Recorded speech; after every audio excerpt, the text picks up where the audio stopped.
Well, Mike, Tara, Dave, and Shahir are all out shooting host links. I don't know about you, but I am getting a little bit thirsty.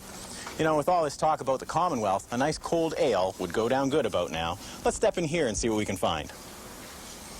Well, we did brew a beer to commemorate Canada's participation in the Commonwealth Games that we held here in Victoria this summer right now. What I tried to do was incorporate a number of different styles of strong ale in order to produce sort of a generic strong ale that reflected our style of brewing and also that of some of the Commonwealth nations. I actually have some here if you'd like to see how it pours.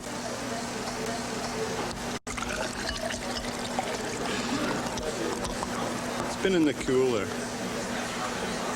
And this was a high gravity ale, so it was brewed to quite a strength. It's fairly alcoholic compared to your regular sort of run-of-the-mill beer.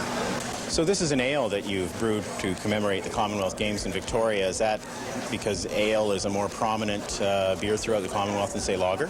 Ales was the original sort of style of brewing. Lagers were more a German or Nordic invention. Ales were brewed and they started brewing ales in Britain, and they brewed them in Egypt, and they brewed them in Samaria. It's a fairly ancient style of brewing. Ales are kind of dying out in the Commonwealth right now. They're dying out in Britain, and it's microbreweries that have helped them enjoy a bit of resurgence, becoming more popular now. Maybe you could tell us a bit about the different beers that you've got here in Spinnakers and a bit about the process. Sure, well, I'll show you. First, I'll pull our darkest beer, which is a stout.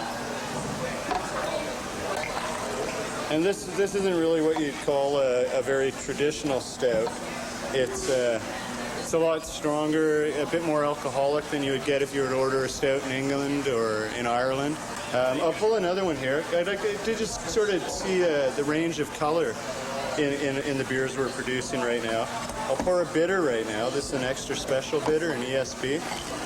And I'm pulling it from a traditional beer engine, and this is a piston pump. And it draws it directly from the basement.